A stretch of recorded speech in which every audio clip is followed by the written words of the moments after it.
반갑습니다. 모든 낙찰자들이 행복한 1% 기부에 동참하기를 희망하는 경매 채널 김도현입니다. 오늘 수업할 사건은 울산 남구 옥동 도성타운 아파트입니다. 울산 본원 사건입니다. 물건의 종류는 아파트 그리고 건물 면적은 18.28평, 시장에서 가장 인기 있는 크기의 아파트입니다. 토지 면적은 8.03평. 울산에서도 가장 주거지역으로 인기 있는 지역 중에 하나인 옥동. 자, 지역은 옥동으로서 굉장히 인기 있고, 다만 도성타운이라는 좀 낡은 아파트다. 자, 이제 그렇게 말씀드릴 수 있습니다. 토지와 건물은 일괄 매각입니다. 소유자와 채무자는 같은 성씨로 같은 사람으로 추정되는데, 이것은 정확한 내용은 이제 오픈되는 게 좀 그래서 이렇게 처리를 했습니다. 감정가는 1억 3,900, 2018년 8월 1일 1차 진행을 했으나, 자, 유찰돼서 현재 최저가 9,730만원. 자, 이거 20% 저감된 가격입니다. 보시면, 채권자는, 주식회사 어떤 회사로 보입니다. 어떤 그 회사로부터 경매가 들어온 것이다. 아마 은행이지 싶은데 나중에 등기부 현황 한번 살펴보겠습니다. 입찰 27일 전입니다. 어떤 물건인지 한번 물건 사진 보겠습니다. 자, 이렇게 생겼습니다. 이렇게. 외관으로 봤을 때 물건은 한 20년 이상, 거의 한 30년 가까이 된 아파트로 보입니다. 방향은 거의 동양에 가까운, 방향으로 이 끝집이다. 자, 여기 복도가 보이시죠? 복도식 아파트다. 그리고 대략적인 구조도 이렇게 나와 있습니다. 가끔 가다가 이렇게 구조가 있는 경우가 있습니다. 자, 이런 물건이고, 물건의 감정평가 관련해서 한번 보면, 대지권은 지금 금액 자체는 안 나와 있네요. 대지권은 8.3평, 그리고 건물의 전용 면적은 18.28평, 1억 3,900으로 감정이 되어 있습니다. 뭐 특별한 내용은 없습니다. 그냥 주변에 인근 아파트 지역이고, 도시가스고, 북측 인근에 위치한다, 3종 일반 주거지역이다, 그런 내용이 있습니다. 물건 현황에 대해서 필요한 사항은 이렇게 한번 자세히 읽어보시면 나와 있습니다. 그러니까 물건 자체에는 큰 문제는 없다, 특이한 사항이 없다라는 거죠.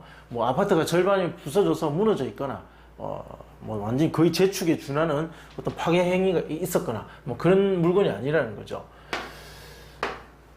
자, 그리고 경매 진행하는 과정에 있어서 특별히 주목해봐야 될 이해관계자가 있는지 한번 보겠습니다. 문건 접수 내역을 한번 보면, 경매 시작은 2019년 1월 달에 접수가 된 것 같습니다. 그때 접수가 돼서, 자, 이해관계인 감정평가서 제출, 교부권자 교부 청구서 제출, 현황조사 보고서 제출, 채권계산서 제출, 교부 청구. 자, 어떤 임차인의 권리 신고라든지, 또는 특별히 이해관계가 있는 어떤 점유자라든지, 어떤 그런 이해관계자의 신청 행위는 보이지 않습니다. 구체적인 어떤 점유 현황, 임차 현황과 등기 현황은 다음 시간에 한번 살펴보도록 하겠습니다. 자, 물건 자체에는 특이한 사항이 전혀 없다. 그리고 이해관계자도 특별히 주목해봐야 될 특이한 사람은 없다. 자, 이렇게 말씀드릴 수 있겠습니다. 자, 다음 시간에 뵙겠습니다. 자, 두 번째 시간은 임차인 현황 보겠습니다. 조사된 임차 내역은 없습니다. 조사된 임차 내역은 없고, 매각 물건 명세서를 한번 보겠습니다. 뭐라고 나와 있는지 보시면, 현재 점유자에 관련된 어떤 신청 행위가 전혀 없기 때문에 조사된 임차 내역은 없습니다. 권리 신고도 없었고, 문건 접수 내역에 보셨겠지만 그런 내용은 전혀 없습니다. 현황 조사서 한번 보겠습니다. 이거 보는 거 여기 보시면, 제가 클릭한 이 문서들은 경매와 관련된 아주 중요한 문서이기 때문에 한번 다 보시는 게 좋습니다. 본건 부동산은 본건 부동산은 폐문 부재로 조사가 불가하여 주민센터에 전입세대 주민등록 열람을 해보니까 현재 세대주 소유자 및 세대원 2명이 전입돼 있더라. 이렇게 되어 있습니다. 그리고 울산광역시 남구 옥동 소재하는 부동산이다. 공구상 동수는 16동이나 현황은 116동으로 되어 있다. 둘 다 사용하고 있더라. 뭐 이런 관련된 내용이 있습니다. 등기 현황 한번 보겠습니다. 자, 그렇게 소유자는 이제 그러한 상태이고, 소유자가 점유하고 있고, 등기 현황을 보겠습니다. 소유권자 현재의 어떤 이제 이름이 다 나오진 않지만 이제 채무자, 소유자 이제 같은 사람으로 추정되고요. 그리고 첫 번째 근저당 2016년 5월 24일 근저당이 있습니다. 이 첫 번째 근저당이 말소 기준권 권리가 됩니다. 가장 먼저 있는 근저당이 말소 기준 권리가 되고, 자, 이 이후에 근저당, 가압류, 압류, 자, 이 임의 경매까지, 자, 이 모든 권리들은 말소됩니다. 없어지는 거죠. 돈을 다 못 받더라도 없어진다는 겁니다. 이렇게 낙찰자에게 영향을 줄 수 있는 것, 이 말소 기준 권리 위에 있는 인수되는 등기 어떤 하자, 그리고 점유적 하자는 임차인이 되겠죠. 이 말소 기준 권리보다 전임일이 빠른 임차인이 있다면 그 부분에 대해서 우리 정확하게 체크를 해봐야 됩니다. 그렇지만 지금은 소유자가 점유하고 있고 첫 번째 말소 기준 권리 이후에 인수할 만한 권리 그 이전에 인수할 만한 권리의 흔적은 전혀 보이지 않습니다. 모두 말소된다.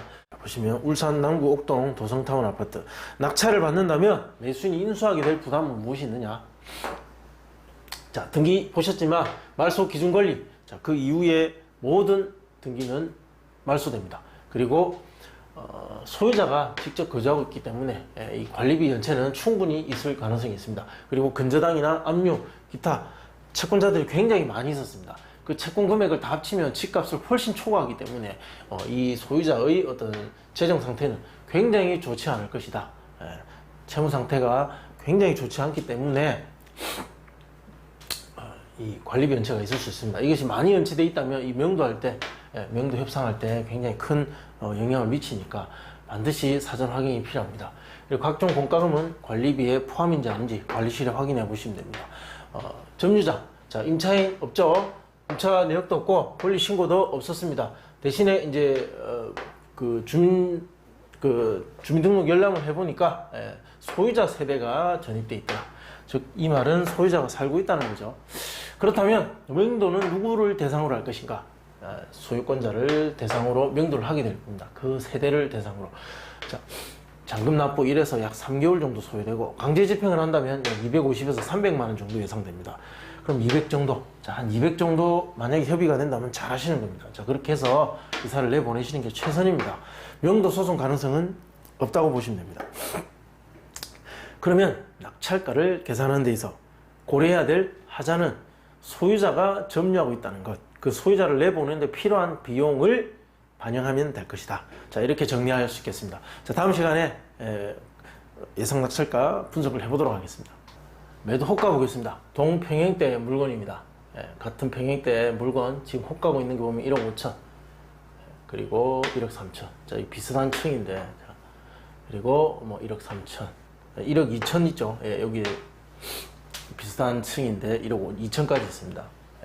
그리고 비싼 거는 1억 5천 정도. 이 한 3천의 그 갭은 인테리어 비용이지 않을까? 수리된 집과 되지 않은 집이지 않겠느냐? 이렇게 보입니다.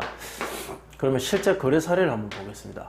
2018년도에 거래 사례 보시면 1억 6천이 보이고, 뭐 1억 3,600도 있고. 자, 근데 여기도 1억 2,900조차도 있습니다. 자, 여기도 1억 2,900 있죠. 즉, 1억 한 3천에서 많게는 1억 6천 정도. 이 3천만 원은 인테리어 비용. 그럼 올해 와서 거래된 거 보시면 11층임에도 11층에 1억 4,500. 그럼 지금 호가하고 있는 건 1억 2천까지 있습니다. 이것과 이 집은 인테리어가 됐냐 되지 않았냐 차이겠죠. 자, 여기서 중요한 건 경매 나온 집은 인테리어가 된 집일까요? 되지 않은 집일까요? 일단은 안에 보지 못했다면 이렇게 되지 않은 집의 매도 호가를 기준으로 판단하셔야 됩니다. 이거는 굉장히 중요한 부분입니다. 확인이 되지 않았기 때문에, 그리고 경제적 상황이 좋지 않은 세대가 인테리어를 다 해놓고 살 가능성은 희박하다. 그리고 들어올 때 했었을 가능성은 있죠. 그 어느 정도 해놨다면 조금은 도움이 되겠지만, 일단 거래 가능 금액의 경제적 가치를 판단할 때는 인테리어가 되지 않은 세대로 보시고 판단하셔야 된다. 이건 중요한 부분입니다. 감정은 1억 3,900. 그러나 거래가 가능한 금액은 얼마 정도 될 것이냐. 인테리어가 되지 않은 세대, 1억 2천을 기준으로 보시고, 여기서 또 깎인다면 1억 1,500도 가능하지 않을까. 이것은 어쨌든 뭐 저의 예상이지만, 좀 더 현실적인 예상 낙찰가를 분석하자면 이 가격을 기준으로 생각하시는 게 좋을 것 같습니다. 그럼 예상 낙찰 사례, 인근 낙찰 사례, 도성타운은 많이 있습니다. 도성타운. 최근에 2019년 와서도, 하나, 둘, 셋, 네 개나 있었습니다. 이 중에 한 2개 정도만 제가 분석해 보겠습니다. 가장 중요한 데이터는 이거죠. 이겁니다. 도성타운 91년도 건축이고, 하나는 22.2평이었고, 하나는 18.3평이었다. 그리고 하나는 남향이고 남동향이었다. 8층과 10층. 층은 다 좋았습니다. 이때, 하나는 2차, 하나는 3차에 낙찰됐습니다. 불과 한 달, 그리고 2달 전, 일어났던 입찰입니다. 5대1이었고, 1대1이었습니다. 감정가는 2억 200과 1억 5,900. 그리고 거래 가능 금액은 1억 8천과 1억 1,700. 그때 낙찰가는 1억 6,540과 1억 709만원. 그런데 여기서 중요한 건 거래 가능 금액 대비 92.89, 91.53. 아주 비슷한 어떤 반응을 보인다는 거죠. 불과 한 명이 들어왔지만 결국은 써야 될 금액 정도는 썼다. 즉, 경매를 좀 아는 사람들이 시장에서 이러한 어떤 경매 어떤 결과를 늘 지켜보고 있는 거의 경매 시장에 상주하는 그런 투자자들이 있습니다. 그런 사람들한테서는 이 정도 퍼센테이지를 벗어날 수가 없다. 누가 들어와도 들어올 수밖에 없습니다. 5대1, 1대1. 어쨌든 경쟁률이 높진 않지만